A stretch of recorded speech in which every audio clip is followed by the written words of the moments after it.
How are you? I am doing well by God's grace.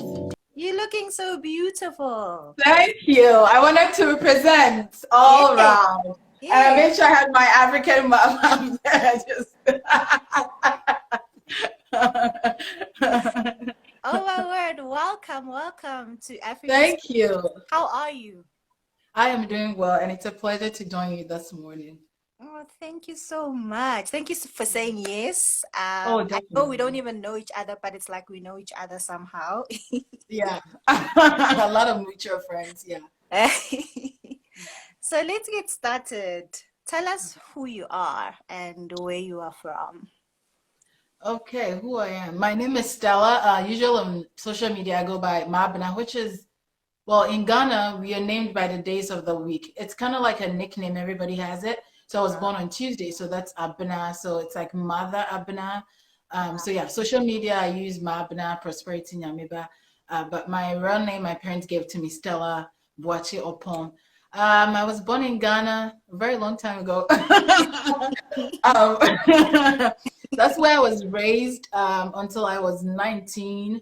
Okay. Well, yeah, a few days before my 20th birthday, that's when I moved to the United States. But Oh, wow. um, yeah, so currently I live in California here. Continued my schooling when I got here. So I'm a pharmacist by profession, Mm-hmm. and that's quite about it, I think.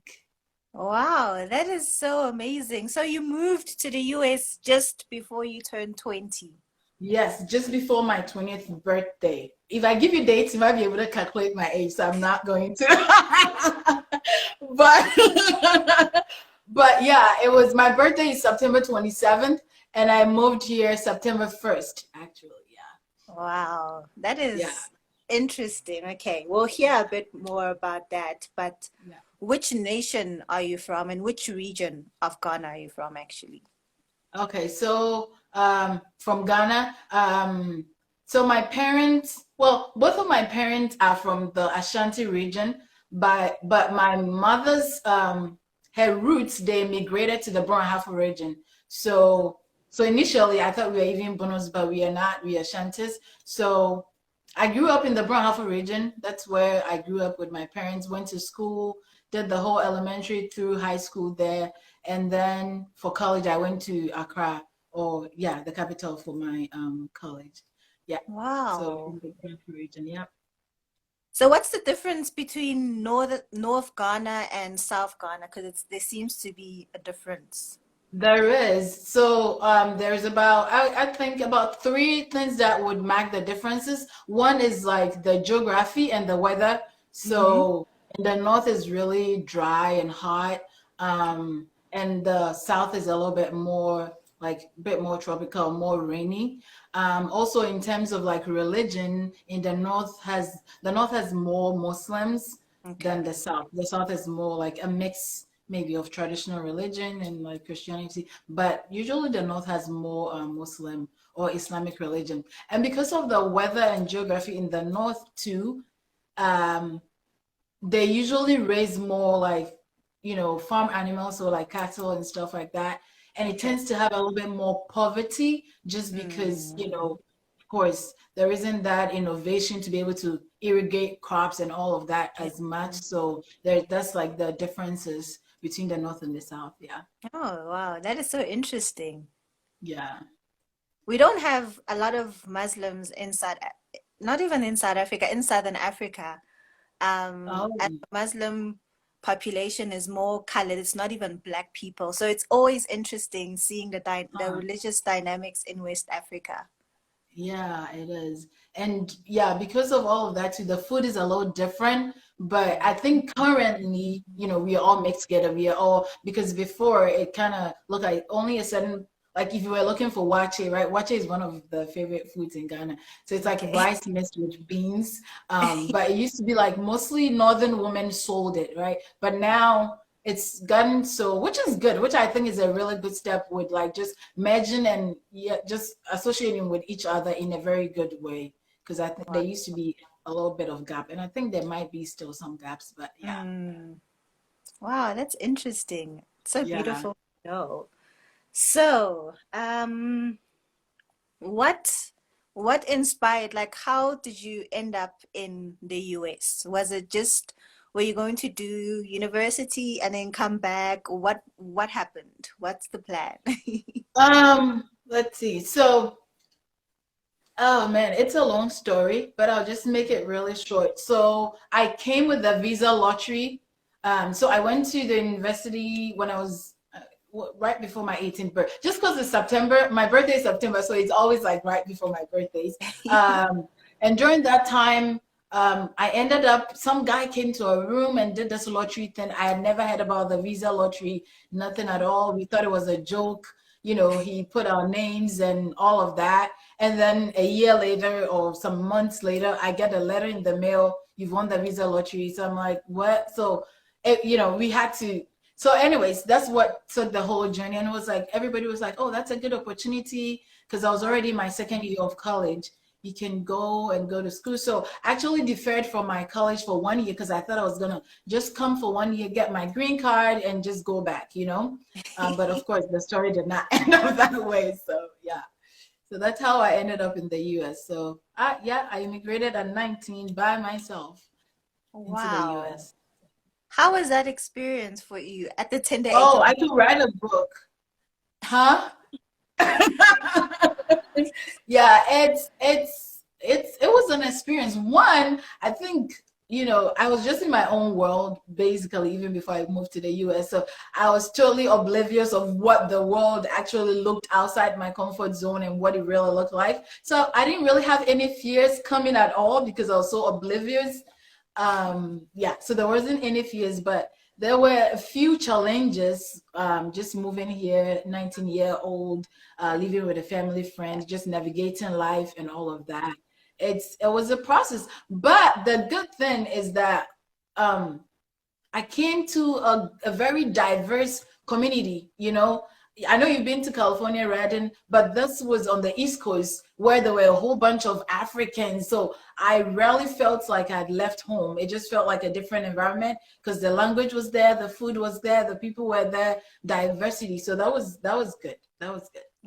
us a bit about Ghana. What would you like the world to know about Ghana? And also just because like nations have stereotypes, just to end those stereotypes about maybe some people have stereotypes about Ghana or Ghanaians or whatever it is. Okay, I am not sure if I know about any stereotypes about Ghanaians because we're just great generally. But I don't know if there is any. But if there is, you can bring one to my attention. But Ghana is overall a great country, very hospitable, very homey. We did get an award for being like the most peaceful country in Africa. At Wow. a point, yeah. So Ghana is very homey, very peaceful. People are very hospitable. There's a lot of great people, food, very diverse cultures. Like I think that's one of the. I mean, that's very common with all other African countries. But yeah, a lot of diversity in language and food and culture and just ceremonies and all of that. Um, because of our hospitality, Maya Angelou actually lived in Ghana for a few years. Wow. Mugabe also did move to Ghana. That's where he met his first wife. I can't remember her name on top of my head right now. Oh, Who I know wow. Zimbabwe loved. Yes, they loved her. She was, she helped the man help build the country up initially before Exactly. she died. So yeah, and then Kofi Annan was the seventh General Secretary of the UN. He was from Ghana. He was the son of the nation. I believe from 1996 to 2007. Ghana was the leading producer of cocoa for many years. Wow. And we were also known as the Gold Coast, so because we had a lot of gold, Mm. before all the whole colonialism and stuff like that. And the first country in the sub-Saharan region to gain independence on March the 6th, Yes. 1957. So yeah, Ghana is just great. And that's beautiful. That is so beautiful. So, Tell us a bit more about your experience in the US. How is that for your family, firstly? How is what? How is that what? Sorry, I didn't get the How last is part. the moving away from home? How did it impact your family? Um,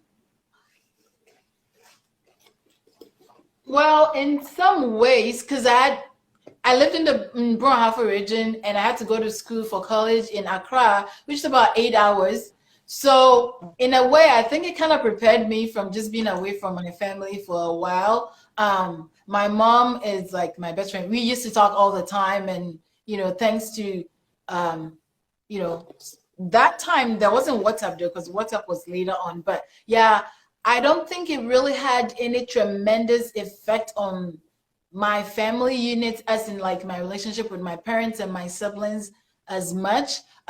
More so gave me the opportunity to see why I was raised the way I was raised, and actually start to appreciate my parents and some of the training I got growing up, just because things were different and things were tough just being out here by myself. But I think overall, for me personally, and even with my heart for Africa now, I don't think I would have had this heart if I had not immigrated to the United States, because it It's was really true. an eye-opening experience for me. So yeah, Wow.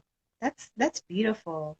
yeah. And what are the weirdest things you've heard from Americans or just Okay. internationals?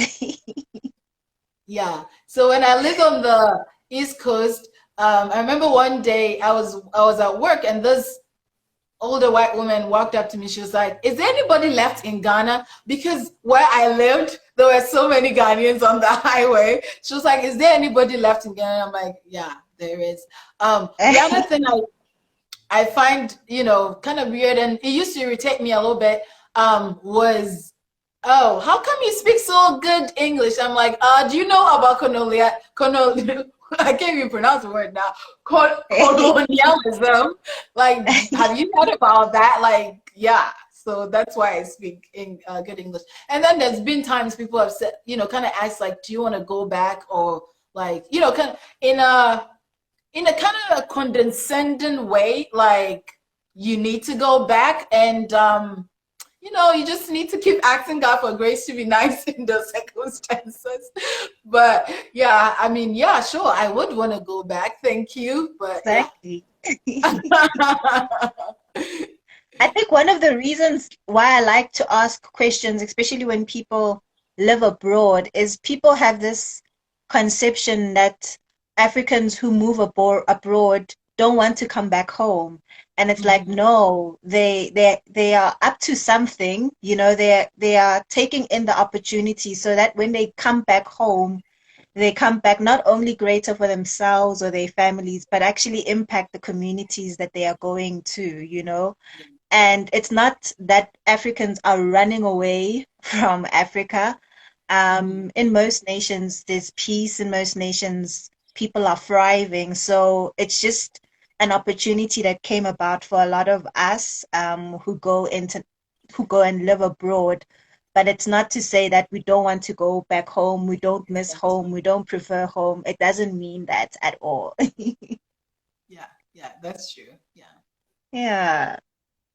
So you were a pharmacist. How did that come about? Did you study it immediately, or is it something that happened when you were in the US? It happened when I was in the US. So, um, growing up, my plan was to become a lawyer. So that I was studying the humanities back in Ghana. So second year of college in Ghana, I left, came over here. I had to situate myself a lot, because sometimes even with the states, you have to live in the state for about a year before you get institution and all of that. So during the time I was working, I ended up working in a pharmacy, and I loved it. So I was like, okay, well, so I, decided to go back to school and do my prerequisites for pharmacy school.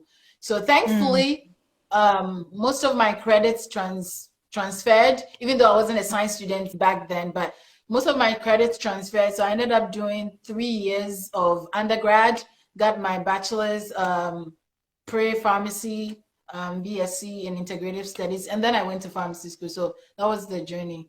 And so pharmacy school is what actually moved me to the West Coast. That's how closer I Mm, came to, yeah, yeah, okay, that is interesting. yeah, it is, And yeah. like living abroad, what do you miss most about Ghana? What do you miss Oh most man, about home? the food. The ability to just, wake up, go by the streets and get food, like just the food and hospitality. And I think sometimes with just the warmth of people, just, I don't know, just not trying to figure out who you are, like you just met me and you're trying to figure out who I am already. Like, because I don't know, I think I'm very sensitive to catch those things.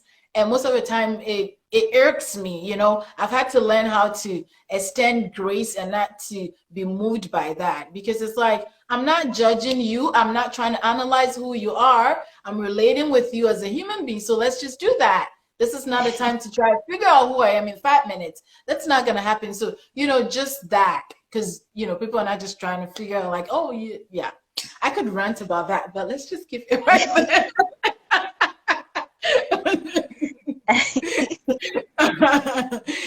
Oh my word. So how has living abroad actually shaped you? Oh, very, very well. Very well, Um, it's interesting that for us to become who we are supposed to be, it is not the great things in life or the great comfortable situations that actually make us who we are, but actually the difficult situations and the hard places. So yes, I would say America has shaped me in a very good way. One, even with I grew up in a Christian family, did everything Christian since I knew how to say whatever. But I can also tell that my Christian life has been shaped in a good way with just being in America, and then you come to the point where you realize, oh, well, initially there's that, oh, I think this is better because this is American or whatever. And then you're like, no, no, no, no. Later on, as you grow, you're like, oh no, I actually need these, my African roots, Christian stuff that I, just like fasting, like praying, going to all night services, praying for long hours, like Yeah. just incorporate all of that. So it's shaped my spiritual life in a very good way.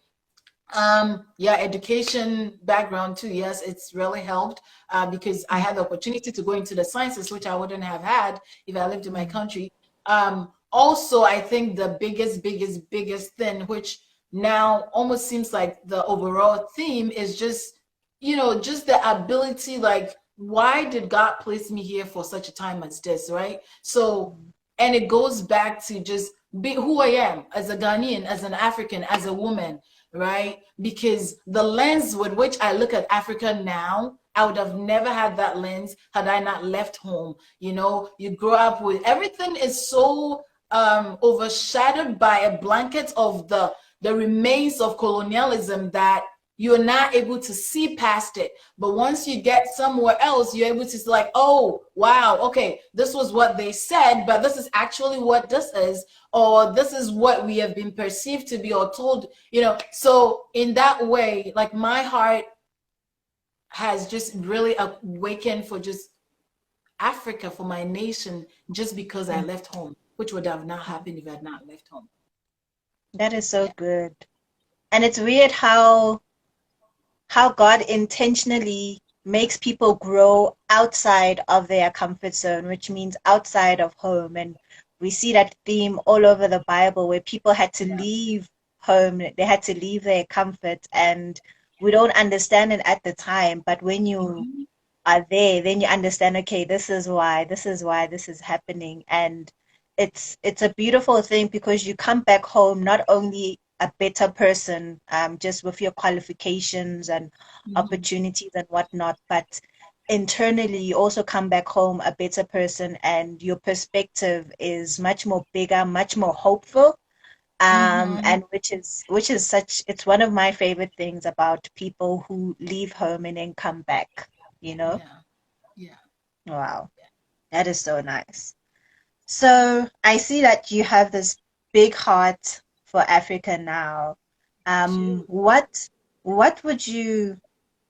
what would you like to say to the diaspora throughout the world and the Africans living in Africa, just to emphasize the importance of unity amongst us? That's a big one because a kingdom divided by itself cannot stand. Um, Mm. One, I think we just have to come to the understanding that we are a whole race. It does not matter what slavery and colonialism and all this demarcations and this is that country and that it this country did. We are the same people. We are the same Wow. people. There's a reason why we have the same color pigmentation. There's a reason why even when we think we are so different, we end up finding out that we eat similar foods. And even it's crazy, like sometimes there are words or syllables in our dialects that even end up meaning the same thing or spelled the same way. So the important thing is to understand that we are one people, and if Mhm. we want to be who we are, or if you want to really arise and be who we are, and for our nations, our communities to become what they are really intended to, we have to look past the man-made lines and things and lies that we have been told and see ourselves as one people. So Sometimes it's hard to approach people, or to when anything is not familiar to you, it kind of looks like it's weird or it's bad or it's different. I think the most important thing is talking, communicating, laying down your fears and other things about other people. Just talking through it, because we are one people. We are the same. With the whole racial thing that went on, and if somebody is just racist, or somebody is just wants to be racist, they're not going to say, oh, like, can you speak, can I hear your accent before I kill you? Or it's not like that. We just need to understand, and I think if we understand that we are the same people, we will come to a better place of unity, and just break all those assumptions and stuff that we have put between us, that becomes a hindrance for us, because we are the same people. We love the same things, food, dance. We are the same people. Yeah. so true. That is Yeah. so true. So, what are your hopes and dreams for Africa? I don't know if you still have your word. I Oh even my forgot goodness. to ask. Well, yeah, so yeah, that word I have to look for it and probably another time. It's okay. Gosh, I wish I had the earring. But what I would say about the words, my friend actually, Edla from Namibia, well, this is the only thing I remember about the word, so I will share that. She gave me, well, she had these earrings, right? Do you have a minute? I can run and probably grab those earrings. I'll be right back. Yes. Guys, if you have any questions for Dr. Stella, please leave them. Put them in the question box and we'll get back to them because I will be finished a bit soon. Okay, so these are the earrings, and the first time I saw her wear them, I was like, I really want these earrings. But anyways, she ended up Ah, giving okay. them to me. And one day, as I was just waking up from my sleep, I see this vision of just this thing right there. And if you look at it closely, it's Africa with the lion roaring. Okay. Um, I yeah, see, I so I see. get right the word on, I believe it was on my phone because I checked my journal and I can't find it, and my phone crashed last week. So I have to find that word. But it was more about just the awakening of the raw of the Lion of Judah over Africa as a continent. So there is hope. And I believe my hope and dreams is that we rise up, we awake, we rise up from our slumber. We rise up from the lies that we have believed about ourselves, which I think is the most, yeah, it's just really disheartening that the reason why we are being, or we are able to be treated a certain way, is because of the things that we have believed first and foremost about ourselves. Sometimes we don't realize that, but somebody can only treat you a certain way because you have allowed yourself to be treated that way. And if we arise and wake up to who we truly are, then there's nothing that is going to stop us. The United States of Africa, I mean, we have everything that we need, from the people to the resources to everything that we need. We have it, but we need to rise up and I know God is going to do it. It seems impossible, just like it seemed impossible that the Israelites will come out of 400 years of slavery. It looks impossible. It looks really, but when God is, I believe he's gradually, even with our generation, changing things here and there. We're having this conversation. It wouldn't have happened a long time ago. Gradually, slowly but surely, he's working in the background, and hopefully, one day we'll wake up to our destiny, to the Black race will arise and shine again. Yeah. Wow, that is so good. And then, yeah. So this is the question I ask everyone. So if someone would say, I'm paying for all your expenses, for Mm-hmm. you to travel to 3 different nations in Africa, and not your own nation, but 3 other different nations in Africa, which nations would they be and why? I would go to the Seychelles Island. Mm. Um, why? Because I don't know. I just feel some sort of connection to that in a way. Just because, if you know the history of the Ashantis when they were fighting with the British when they came to Africa, the Ashanti kingdom was very strong and powerful and warrior-like. And so, and the leader of the warrior troop was Yasantua, a woman. She was leading the army of the men. And these white men realized that this woman could not, like, they could not do anything to her. So what they did was they took her to Seychelles Island. She was taken there and left there. I think her and one other kin, they took her over there. So I Wow. don't know. I just feel like, there's something there. Just to see what that island looks like, and what it would have been like. Yeah, I don't know. I just feel that connection to just go see that place. I think the second place would be Madagascar, because I don't know, Madagascar almost feels like, I don't know if this is even correct, politically correct for me to say. Almost feels like it's a dream, not really real part of Africa, because you don't hear so much. I think I've only met one girl that came from Madagascar, so I'm like, what is Madagascar like? I would love to see this country that is like right by Africa, part of Africa that is not, we don't know so much about. I just would love to explore that. And I think the third one would be Kenya. Um, just because I've never, I mean, sadly, outside of Ghana, I haven't been to any other African country, so I have a lot of traveling to do. But I would love to go to, yeah, I would love to go to Kenya. I really like just the colorful nature of the Maasai tribe, and I just, I think living in West Africa, you do know a little bit about other West African countries, but I think the East has been kind of cut off a little bit further away from us. So that would be a great place for me to, yeah, just go visit. Yeah, Interesting. I don't think anyone has ever said those 3 nations. So that's good. That's really, yeah. really good. So what are the things that makes you proudly Ghanaian? Proudly Ghanaian. The people, the heritage, the culture, it's beautiful. People are homey. It's just, we are proud people. Not proud as in prideful and arrogant, but just with just with a deep understanding, to a great extent, of who we are as a people. Hardworking.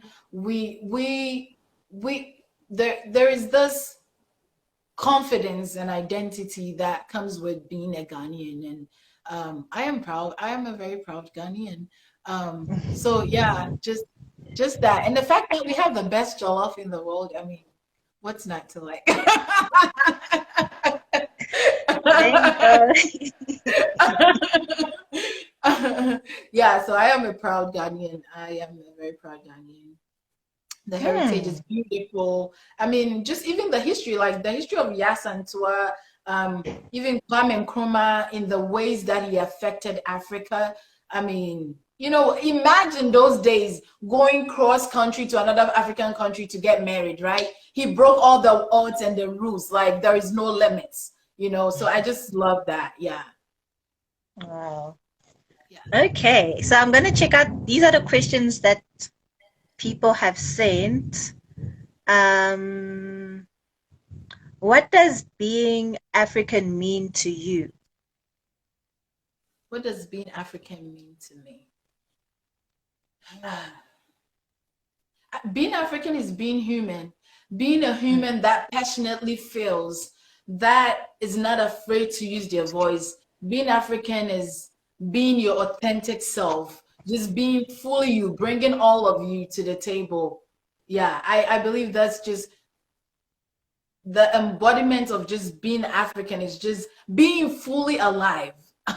Yeah, that's just what it means to be an African, to be connected to your roots, to who you are, authentic, not trying to conform, not trying to be, just being your full whole self. Yeah. mm, that is Mhm. so good. Yeah. So someone asked, how do you feel about Biden being the president? And I think you got to vote. How many times have you Yeah. actually voted in the States? This is my second time voting. Yeah.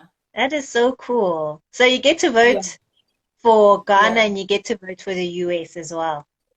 I think Ghana doesn't have dual citizenship, sadly. Oh Yeah, no. we don't. Yeah, it's sad. So yeah. So actually, I never, because I moved when I was 19. Yeah, right before my 20th birthday. So I never really. I had my voter's ID card, but I never really got to vote in Ghana. Okay, one day, one day. I know one day when all is said and done. Yeah.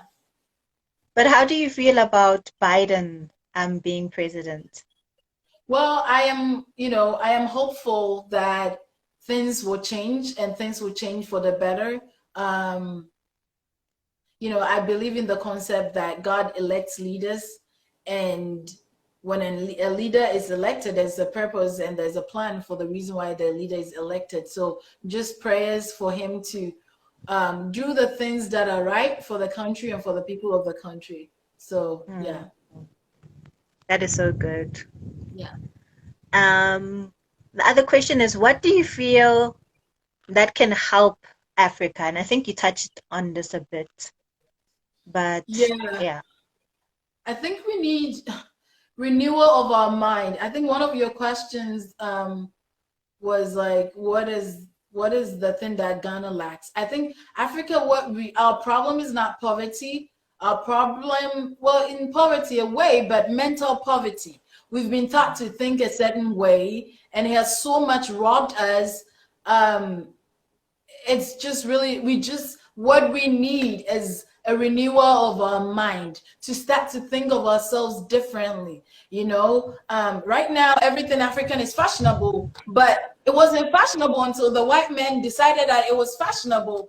It's just so wrong. We need to just begin to think differently, begin to think outside of the box. One thing I always say, I'm like, if I ever get a job position in government in Ghana, the first thing I would change is the curriculum, the educational curriculum. It was So true. made to favor colonialism. It was made for Yes. people to think a certain way, to face certain job positions. So it's like, oh, there are no jobs. Well, there are no jobs because our education system is not made to for us to have jobs, for us to be entrepreneurs, for us to, just be self-innovative. It's not me. So, yeah, the biggest thing for us is just mind renewal, and just not thinking that the grass is, yes, the grass is green on the other side because of the way the people on the other side think, but it can be very green and lush on our side if you begin to break all those strongholds of colonialism, and just the pattern of thinking that everything white is better or everything lighter is good. Is just demonic, is what I'll say. We Wow. just we just need to renew our mind. Yeah. That is so good. Yeah. I love that because it's something that has constantly played, even just when you see the leaders in Africa, how and like coming from ministry school environments, how they have an orphan mentality Whereas if they had sonship or son mentality, they would know that the things that I have are not for me and my family alone, but they are for the community. And just because they're for the whole nation, it won't affect, I won't get less than, So it's so important, the thing that you're talking about, the mind, because it's really true. It's the one thing that's holding us back from progressing as Africans. Yeah, it is. So the other questions, wow, can you guys hear the thunder? Oh, The well, other yeah. question is, have you been to the slave castles in Ghana? And if I so, what have was your experience? What was the experience like? I haven't. I haven't. And I think I'm getting to the point where I will be able to. It's a journey. And there are certain movies and things that it's taking me a while to even be able to watch them without really getting triggered and so yes, the Elmina Castle in Ghana, I've heard a lot of stories about how thick the darkness is and all of that. So I would just need God to really, just spend lots of time soaking in the presence of God, to be able to go in there. And because, human beings, we die, but our spirits live on, so there's just a lot, a heaviness that not even going to that place yet. I can tell we'll be there. So yes, I would love to go to the Elmina Castle the next time I go to Ghana. But Hmm. yes, I will need to prep for that because it's going to be very triggering. It's going to be very emotional experience. Yeah, that sounds interesting. And how has it? Because out of West Africa has the slavery history. Mhm. How is it? Because I think Ghana also has one of the ports, How Mhm. were you guys educated on that in school? Was it part of your history, even though like it's an American experience, but you guys also experienced that? Do you guys hear about slavery a lot? Do you talk about slavery at all? Here and there, that's one thing I said. Like, if I do get a new position, I'm changing the whole curriculum because we dealt with the British, so not necessarily with the Americans in and of themselves. Um, but yes, a little bit of oh yes, and they were taken as slaves. They were taken as slaves, but that's quite about it. They don't go into details because, of course, again, these curriculum and books were written by who? Yeah. Either they were written by white people or the colonial masters or people who were trained by the colonial masters. So you don't have the Mm. whole picture. For me personally, just even moving to America and just, being here in, Redden Ministry School is when I was like, oh my goodness, this is what actually happened to the people when they took them away. Like I Wow. had no idea. I think the faintest or the closest it comes to is a movie. This was a long time ago when I was a kid about people stowing away on ships and just like being offloaded, when they caught them, offloading them into the sea. But I didn't really know, like, okay, when they took them, what did slavery really look like? I didn't realize, like, they put chains around you. And it's not even in the curriculum. Like, you would think that while we are studying about it, they would say, oh, let's take a trip to Elmina Castle or somewhere like that, right? But of course, that would have been a traumatic event for kids our age. Thank God they didn't do that. But I mean, there isn't that much depth about, like, this is what they took the people and this is what happened. The only things that you really hear about is just the tribal wars, and then the wars because the Ashantis were the ones that were really resisting um the colonial masters, and just a little bit of that, but nothing really about, like, okay, they brought them, they treated them like animals or like slaves, or yeah. So yeah, so that gap has to be filled. Somebody might say, well, it's just only going to enrage people, but ignorance is not bliss, and you cannot just keep. Yes, it might enrage you initially, but that's where healing comes in. You have to heal to be able to build and restore. So we need that. We need that. Mhm. Wow, that's so good. I had no idea. Um, so this is the other question. What do you feel is important to teach your children about being black? Oh, identity. I think for me, everything comes back to identity. Who are you as a black person? Teaching my children. So, I said, by hook or crook, my kids have to know the language. They are going to learn it. They're going to read it. They're going to learn it.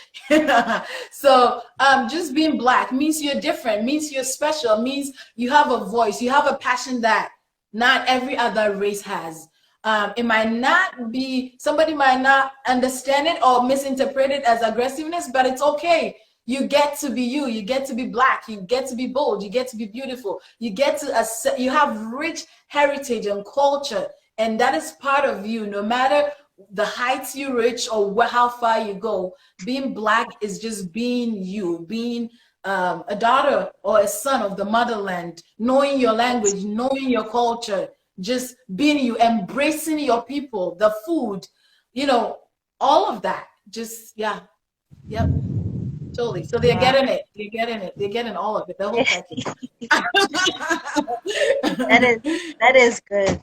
It's good that our generation is going back to that because I feel some of our parents were scared to teach us those things because of that mind thing that we need to be whiter, we need to speak English and we need to speak English this way, you know. They had this fear, but our generation is breaking out of that mold and seeing the importance of learning our history, teaching it to our children, learning our languages so they don't die off because so many languages have died off because of colonization throughout the world. So that is powerful. That is so beautiful. I love that.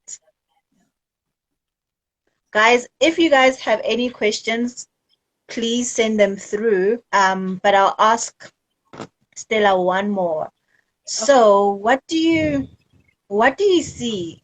What do you foresee for Africa in the next probably 10 years?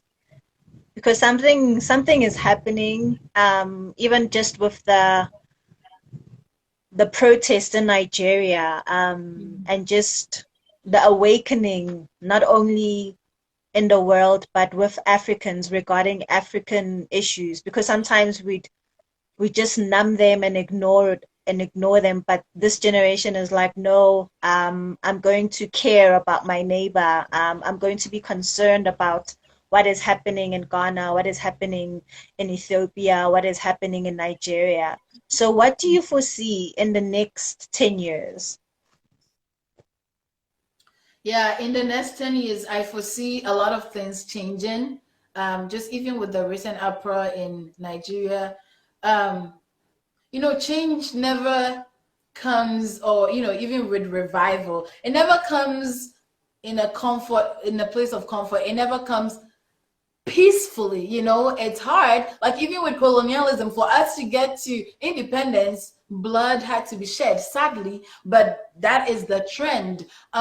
So yes, I do see a lot of, a lot of African youth and people just saying enough is enough. We've had enough. We've stayed in the darkness for way too long. It is time for us to come out into the light. It is time for corruption and certain things to be exposed, and even though most of this is political and economic in nature, I still see the underlying of God's hand right beneath all of this, waking people up, just, putting just this passion and desire. Like you said, our parents just wanted to have quiet, peaceful lives. We're not here for quiet, peaceful lives. We're here to make an impact.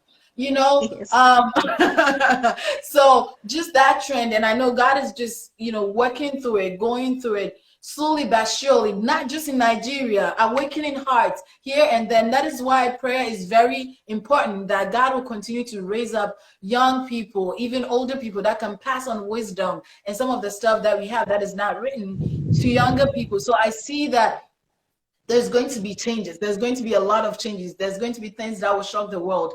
I mean, there have been many prophetic words. Miles Monroe gave a whole bunch, There's just a lot that God is going to do. It will not look like what anybody expects. That's why just partnering with the Holy Spirit is very important, because it's going to be unexpected. The enemy is going to be taken by surprise. Things are going to turn around in a way that nobody expected. But definitely change is on the horizon. It might take this form, it might take that form. It might be peaceful. It might be like, Dr. Martin Luther King with speeches, or it might be, like Serafina. I mean, right? It could be like that, but change has to come. Change will come. God did not call us to be static and just stay in the status quo and just die and, by and by make it to heaven.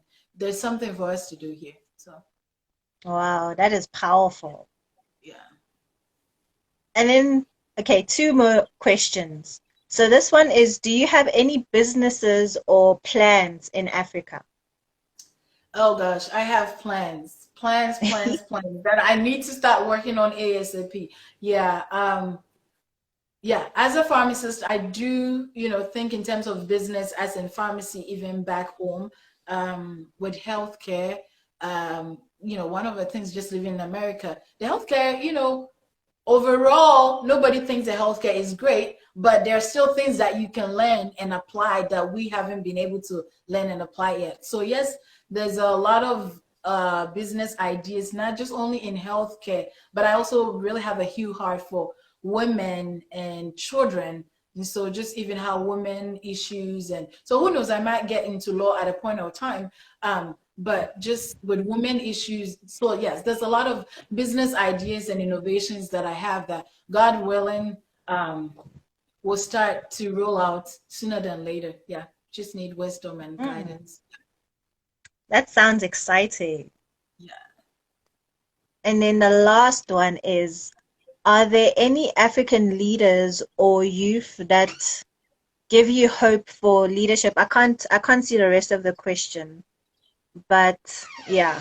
Are there any African leaders or youth that give you hope for leadership on the continent? Ah, um, the Rwandan president gives me hope for leadership for the continent. Because he's not, he has embraced who he is as an African. He has set policies that will benefit his people instead of what will benefit the general agenda that people have in their countries that will look like help and all of that. So just a strong leadership like that, I yes, that is something that I do see as very hopeful. That hopefully God will raise up leaders. That's one thing where Christians have to really take a step in, like, be involved in the politics, and just for God to raise leaders that will not just succumb to external pressure or do things to support the agenda of one person with their own hidden motives, but actually do things that promotes their country and help them. I mean, Rwanda is a great example. I cannot think of um, any any other example right now, but that's the one thing that comes. Wow. Thank you so much Yes, my for this pleasure. time. Are there any last words that you'd like to say or share? Um, what I would like to say, Osha, is we are Africans, and the Bible says that God places people in places and times for a reason, right? He knew where you were going to be born, and so every part of our Africanism, or our African experience, is important and necessary for the destiny that we have, for the impact that we are supposed to leave on this earth. So no matter where we find ourselves, or the places or the people we find ourselves around, let's just be who God has made us to be. Let's not shy away from how different we are, how loud we are, how passionate we are. Let's just embrace our full selves and live authentically, and also that God will do a work in our hearts for us to just have the patriotism for our nation, and move in unity, so that everything that God has said about Africa will come to pass, because God releases the word. The heavens are his dwelling, the earth he has given to us for us to rule over. We have to cooperate with him. So if he's giving us the resources, awakening us, but we decide, this is too dangerous, or, this is out of my comfort zone, then we would say God is a liar, but he is God and he cannot lie. So just for us to embrace who we are, our quirks and all of our, all of our customs and traditions and everything. Embrace who we are and just submit to the leadership of God so that we can become everything God has made us to be on the continent of Africa and in the world as a whole. Yeah. Wow, that is amazing. Thank you for inspiring us. Thank you for sharing a bit more about Ghana so we know extra information. Yeah. And thank you so much for continuing with the Jollof Wars. Oh my gosh. They There's people are no one. gonna There's already a winner. but Thank you thank you so so much much for for the having me. time, guys. Um Dr. Stella is like very like besides her pharmacy work, she also does a lot of ministry. So if you are into just being inspired, into seeking hope on a daily basis, please join her page, follow her, like her. She's on Instagram, she's on Facebook. So yeah, please do that. Just to hear more from her, just to hear more of her passion and her heart.